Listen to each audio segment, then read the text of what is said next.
बिस्मिल्लाहिर्रहमानिर्रहीम। आज इंशाअल्लाह ताला एक दोस्त की फरमाइश है, उसको पूरा करने के लिए इंशाअल्लाह ताला हम जो है वो कुछ बेसिक चीज़ें इलस्ट्रेटर की जो है वो हम सीखेंगे और उन बेसिक चीज़ों के अंदर जो जो एडवांसमेंट हो सकती है उसको इंशाअल्लाह हम आज प्रैक्टिस करेंगे। ये रेक्टेंगल टूल, इसका शॉर्टकट एम है।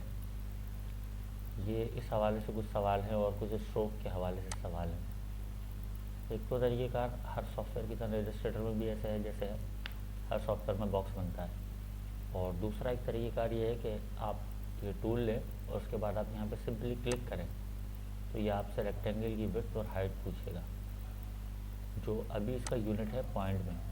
लेकिन इसमें हमारे पास ऑप्शन मौजूद है कि अगर हम अपनी मर्ज़ी का साइज़ इंचेस में देना चाहें तो वो भी हम दे सकते हैं। जैसे इसकी विड्थ मैंने कर दी 7 और आगे इंचेस के यूनिट का शॉर्ट IN लिख दिया। टैब दबाया, हाइट में आया, 5 लिखा और स्पेस इंचेस का सिंबल IN लिख दिया। ये मैंने ओके पे क्लिक करूँ या एंटर करूँ तो ये 5 बाई 7 इंच का बॉक्स बन गया। ये दो तरीके हैं बॉक्स बनाने के। सेकंड थिंग जो पूछी थी कि इलस्ट्रेटर में बॉक्स के कॉर्नर रेडियस जो है उनको घुमाने के लिए या कॉर्नर रेडियस बनाने के लिए, कर्व करने के लिए कोई ऑप्शन, तो मैंने बताया था कि CC के वर्जन में कॉर्नर कर्व करने का ऑप्शन मौजूद है। ये जो आप देख रहे हैं इस वक्त, जिस वक्त जहाँ पर मेरा माउस है, ये जो दायरा है, इस दायरे से आप इसके कॉर्नर को कर्व कर सकते हैं। जबकि पुराने वर्जन में जब आप इस टूल को खोलेंगे तो इसके अंदर ये राउंडेड रेक्टेंगल टूल है, ये लेंगे और जब हम इसको क्लिक करेंगे तो ये 3 चीज़ें हमसे पूछेगा। एक इसका साइज़ और दूसरी इसकी विड्थ, हाइट और इसका कॉर्नर रेडियस। मैं जितना कॉर्नर रेडियस बढ़ा दूंगा उतना ज़्यादा कर्व ये बॉक्स मेरे पास आ गया। लेकिन ये है कि CC में इसकी ज़रूरत नहीं पड़ती मोस्टली ये, लेकिन ये हर जगह बाज़ जगह ये टूल काम करता है, बाज़ जगह नहीं करता। लेकिन जब नया रेक्टेंगल बनाते हैं तो ये टूल लामहला काम करता है। अच्छा, सेकंड थिंग, अब बेसिकली एक कोई भी बॉक्स जो हम बनाते हैं वो सिंपली एक बॉक्स होता है, लेकिन बॉक्स के साथ बहुत सारी चीज़ें ऐसी होती हैं। जैसे मैं इसी बॉक्स को एक सिंपली किसी लेटर में कन्वर्ट कर दूँ, लाइक मैंने इसको कॉपी Ctrl+C, फिर मैंने इसे Ctrl+F किया तो ये डबल हो गया। अब उसके बाद मैंने इसको ट्रांसफॉर्म करके साइडों से छोटा कर लिया और इसी तरह मैंने इसको ये बॉटम से भी छोटा कर लिया। उसके बाद मैंने इसको फिर दोबारा Ctrl+C, Ctrl+F, ये डुप्लीकेट हो गया। अब मैंने इन दोनों ऑब्जेक्ट को सेलेक्ट किया। अच्छा, उसके बाद इलस्ट्रेटर में जो अलाइनमेंट की कमांड है उसका तरीक़ेकार ये है कि आप जब 2 अलग अलग ऑब्जेक्ट को सेलेक्ट करते हैं तो उसके बाद जिस एक ऑब्जेक्ट पर आप सेलेक्ट करने के बाद दोबारा क्लिक करते हैं तो उसकी प्लेसमेंट टेम्परेरीली लॉक्ड हो जाती है। यानी अब जब अलाइनमेंट करेंगे आप तो वो ऑब्जेक्ट नहीं हिलेगा, सिर्फ दूसरा ऑब्जेक्ट इस ऑब्जेक्ट के मुताबिक अलाइन होगा। जैसे मैंने इसको बॉटम किया तो वो मेरा दूसरा ऑब्जेक्ट यहाँ आ गया। अब देखें ये एक बॉक्स के ज़रिए बनाया हुआ H लग रहा है, उसको मैंने थोड़ा सा बाहर निकाल लिया। इसी तरह इसको भी नीचे से थोड़ा सा बाहर निकाल लिया। अब मैं करूँगा ये, इन दोनों बॉक्सेस को सेलेक्ट किया मैंने, राइट क्लिक किया और ये एक ऑप्शन है मेक कंपाउंड पाथ, इस पर मैंने क्लिक कर दिया। तो ये दोनों पहले अलग अलग थे, अब एक ऑब्जेक्ट बन गया। उसके बाद में आया ये पाथ फाइंडर में, इसका शॉर्टकट है पाथ फाइंडर का Ctrl+Shift+F9।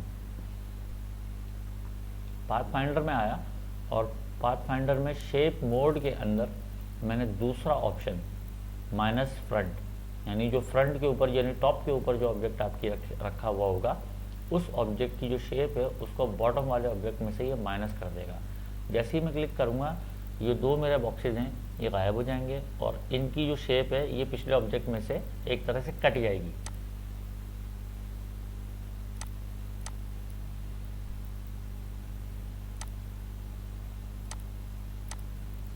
ये देखें, ऊपर और नीचे ये दोनों यहाँ से कट गया, ये एक तरह से लेटर एच बन गया। अच्छा, अब मैंने वापस अंडू कर लिया। अब इसी तरह मैं अगर इन बॉक्सेस को रोटेट कर लेता हूँ और इस तरह से रख के मैं इसको इधर से बड़ा करता हूँ, और अब अगर मैं इसको इस तरीके से दोबारा वही प्रोसेस है, सेम प्रोसेस है, सेलेक्ट किया, ये टी बन गया। यानी कहने का मकसद ये है कि सिंपल बॉक्सेस से आप मिसाल के तौर पे अगर जैसे मैंने ये एक टी बनाया, इसको मैंने काटा, अब इसको मुझे किसी लोगो, जैसे लोगो क्रिएट करते हैं हम, तो लोगो क्रिएट करने के लिए मैं इसके, अच्छा देखिए एक चीज़ और जो मैं साथ में करते हुए बताना भूल गया, एक ये माउस है, एक ये इसमें डायरेक्ट सिलेक्शन टूल है। डायरेक्ट सिलेक्शन टूल जो होता है वो इसके इन एजेस को सेलेक्ट करता है। एक एज मैंने ये सेलेक्ट किया, एक एज शिफ्ट दबा दिया मैंने, अब ये सेलेक्ट किया, और उसके बाद मैंने इसको हल्का सा पकड़ के सरका लिया, अब ये एक अलग तरह का टी बन गया। अब मैंने इसकी ये इस तरीके से सिलेक्शन बना के डायरेक्ट सिलेक्शन टूल लेके मैंने इन 4 पॉइंट्स की सिलेक्शन बनाई, और उसके बाद मैंने अब जब मैंने मूव किया तो पूरा ऑब्जेक्ट वही रहेगा, सिर्फ ये जो क्या कहते हैं आपके वो हैं नीचे के 4 पॉइंट्स ये मूव कर गया। अच्छा, अब मैंने इसी टी को इसमें फोटोशॉप में जैसे हम लेयर को अल्टर दबा के उठाते हैं तो डुप्लीकेट हो जाती है ना, इलस्ट्रेटर में ऐसे ऑब्जेक्ट भी डुप्लीकेट हो जाते हैं। मैं अल्टर दबाऊंगा तो माउस डबल हो जाएगा। अब ये मैंने उठाया, अल्टर के साथ मैंने शिफ्ट भी दबा लिया, तो ये बिल्कुल उसी हॉरिजॉन्टली अलाइनमेंट में ये मूव हो गया। डायरेक्ट सिलेक्शन टूल लिया मैंने ए से, ए शॉर्टकट है डायरेक्ट सिलेक्शन टूल का। मैंने नीचे के 2 पॉइंट सेलेक्ट किए और मैंने इनको डिलीट कर दिया। पेन टूल लिया, जहाँ से मैंने डिलीट किया था वहाँ से ये लाइन टूट गई है। मैं वायर फ्रेम प्रीव्यू लेता हूँ, ये देखें यहाँ पे से लाइन टूटी हुई है। अब मैंने पेन टूल लिया, इस वाले पॉइंट पर आया, मैंने क्लिक किया और फिर इस वाले पॉइंट पे क्लिक किया। अब ये लाइन कंप्लीट हो गई। It's again a compound path. ये मैंने दोनों पॉइंट, पेन टूल लूँगा, अगर वहाँ पॉइंट नहीं होगा तो प्लस हो जाएगा, और किसी प्लस पहले से मौजूद पॉइंट के ऊपर लेके जाऊँगा तो माइनस का सिंबल साथ में आएगा, उस पर क्लिक करूँगा तो वो गायब हो जाएगा पेन टूल का। मैंने फिर एक दफ़ा डायरेक्ट सिलेक्शन टूल लिया और शिफ्ट दबा के मैंने इसको छोटा कर दिया। ये मैं क्यों कर रहा हूँ ये भी आपको पता चल जाएगा।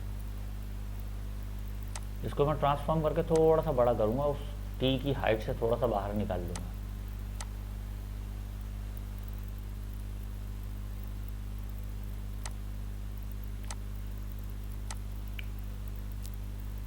दोबारा मैंने इसको डुप्लीकेट किया, अल्टर और शिफ्ट दबा के रखा, उस ऑब्जेक्ट को पकड़ के आगे बढ़ा दिया। इसको मैंने थोड़ा सा बड़ा कर लिया। पहले उठाएंगे, बाद में अल्टर और शिफ्ट दबाएंगे।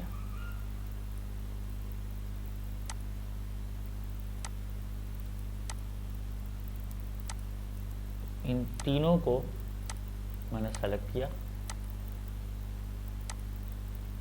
राइट क्लिक किया और कंपाउंड पाथ। अब ये तीनों फिर एक हो गए।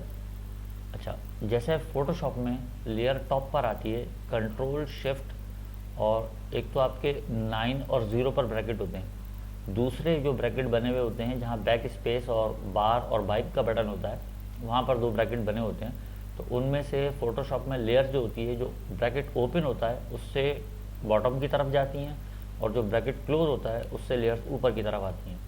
तो अगर मैं कंट्रोल शिफ्ट और ब्रैकेट क्लोज वाला ब्रैकेट दबाऊंगा तो ये ऑब्जेक्ट डायरेक्टली सबसे टॉप पे आ जाता है। इसको सेलेक्ट किया मैंने, और साथ में जो टी मैंने बनाया हुआ था उसको सेलेक्ट किया, और दोबारा पाथ फाइंडर, जिसका शॉर्टकट मैंने पहले भी बताया कंट्रोल शिफ्ट F9 है, वहाँ आकर मैंने शेप फाइंडर में माइनस फ्रंट का ऑप्शन सेलेक्ट किया, तो ये कुछ इस तरह से टी बन जाएगा। इसका गैप आप अपनी मर्जी से बड़ा छोटा कर सकते हैं। ये इस तरह के लोगो आप देखते होंगे। अब ये इस पर मैंने राइट क्लिक किया और इसको अनग्रुप की का शॉर्टकट है कंट्रोल शिफ्ट G। ये अनग्रुप किया मैंने तो ये अलग अलग हो गए। मैंने इनका गैप कम कर दिया। ये मैं बगैर नाप तोल के इसलिए कर रहा हूँ कि इस वक्त मैं आपको सिर्फ चीज़ों का डेमो दिखा रहा हूँ। अच्छा, मैं इस वक्त वायर फ्रेम प्रीव्यू में काम कर रहा हूँ। वायर फ्रेम प्रीव्यू और ओरिजिनल के अंदर आने जाने का शॉर्टकट है कंट्रोल Y। कंट्रोल वाई से ओरिजिनल में आएंगे, कंट्रोल वाई से ही वायर फ्रेम प्रीव्यू में जाएंगे। जैसे कोरल में इसकी अलग कमांड होती है। यहाँ से मैंने इसका कलर सेलेक्ट किया, जो भी मुझे करना है। अब ये मैंने क्यों तोड़े थे ये अब आपको अब समझ में आएगा।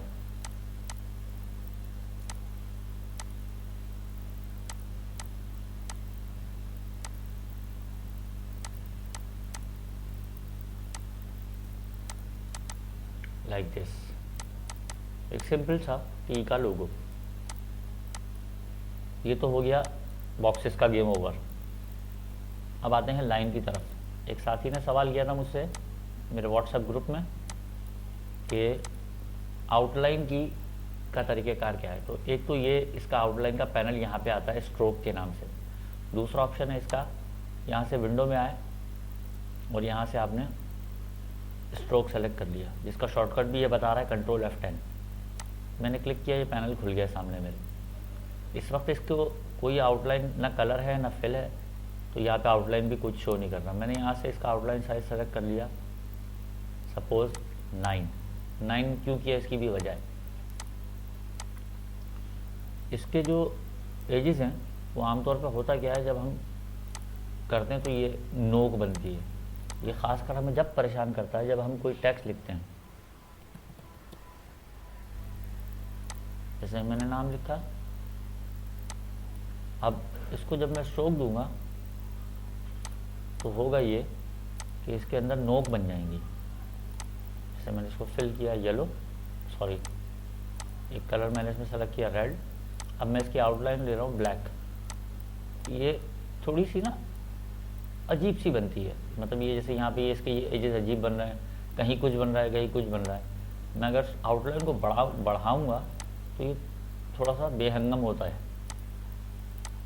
देखने में। जैसे ये अब यहाँ से आउटलाइन के अंदर ये कुछ ऑप्शंस दिए हुए हैं आउटलाइन के स्ट्रोक के नीचे। ये इसके जो एंडिंग कैप होता है, जो इसका इख्तितामिया होता है, जहाँ लाइन ख़त्म हो रही होती है, ये उसकी शेप को गोल करने के लिए इस्तेमाल होता है। और इसके नीचे तो इसके जो कॉर्नर जहाँ पे बन रहे हैं उस पर क्लिक करूँगा तो ये जो इसके ये वाले कोने हैं, ये देखिए ये कोना ये कोना ये कोना ये कोना, ये कर्व आ जाएगा इस तरीके से। अच्छा, इन्हीं को अगर मैं इसका अगला ऑप्शन शुरू कर लूँगा तो ये बेवल, एक सीधा कट ऐसा बेवल बन जाएगा। तो मैं ये ज़्यादातर मोस्टली ये इस्तेमाल होता है। अच्छा, इसका दूसरा तरीक़ेकार क्या है कि ऑब्जेक्ट एक्सपेंड। अब हम ये करेंगे तो ये फॉन्ट से भी ख़त्म हो जाएगा, ऑब्जेक्ट भी बन जाएगा और ये स्ट्रोक और ये अलग अलग भी हो जाएंगे। सॉरी, अब होगा ये। मैंने इसको अनग्रुप किया,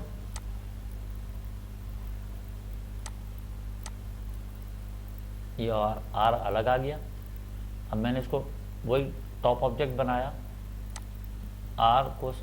दोनों आर को सेलेक्ट किया, इसको लॉक किया, शिफ्ट F7 अलाइनमेंट का शॉर्टकट है, वो सेंटर। अब ये इस तरह से हो गया। इसको दूसरा तरीके से भी कर सकते हैं आप। मैं वापस अंडू करता हूँ, ये टेक्स्ट फॉर्म में ही है अभी, ठीक है। स्ट्रोक मैंने दिया हुआ है। अब मैंने क्या किया, इसको मैंने किया कॉपी। बल्कि इसका सिंपल तरीक़ाकार क्या है कि आप इसको बगैर आउटलाइन दिए, जब ये कलर दिया हुआ हमने, इसी हालत में आप इसे कॉपी कर लें। उसके बाद आप इसकी आउटलाइन में, आउटलाइन का साइज अपनी मर्ज़ी के मुताबिक सेलेक्ट करें, कॉर्नर्स और कैप्स राउंड कर लें। उसके बाद आप सिंपली कंट्रोल F दबा दें। अब ये जहाँ से कॉपी हुआ था वहीं पे वो नाम पेस्ट हो गया, आउटलाइन भी वही हो गई जो हम इतने लंबे प्रोसीजर से कर रहे थे, ये छोटे से प्रोसीजर से हो गई। लेकिन अब इसमें प्रॉब्लम ये है कि ये दो ऑब्जेक्ट रखे, अगर स्पेलिंग की, साइज़ की, किसी भी चीज़ की कोई करेक्शन आती है तो वो हमें दोनों में करना पड़ेगी। अगर ग्रुप कर लेते हैं तो छोटा बड़ा हम इसको गैप करेंगे तो ये एक साथ होगा। लेकिन अगर कोई करेक्शन आती है, सपोज़ मैं इसमें डबल ए करना चाहता हूँ, अब ये ऊपर वाले में डबल ए हो गया, नीचे वाले में नहीं हुआ।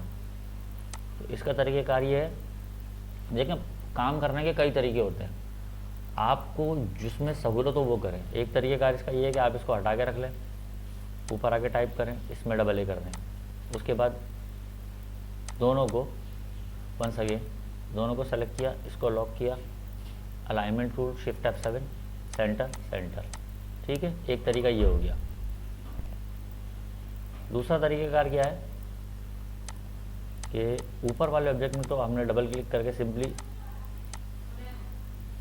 डबल ए लिख दिया, उसके बाद ऊपर वाले ऑब्जेक्ट को हमने किया लॉक, Ctrl+2,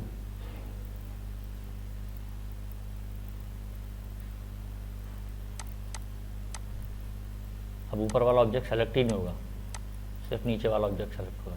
अब मैंने दोबारा टेक्स्ट टूल लेके इसमें भी टाइप कर दिया और उसके बाद Ctrl+Alt+2 से अनलॉक कर दिया, Ctrl+2 से लॉक, Ctrl+Alt+2 से अनलॉक। ये कुछ सिंपल ट्रिक्स हैं, इनको अपनाएं। इलस्ट्रेटर पर जो काम करना करना चाहते हैं साथी, उनके लिए ये है। इंशाल्लाह इसी की आगे मज़ीद मॉडिफिकेशन जो है वो मैं अगली वीडियोज़ में अपलोड करूँगा।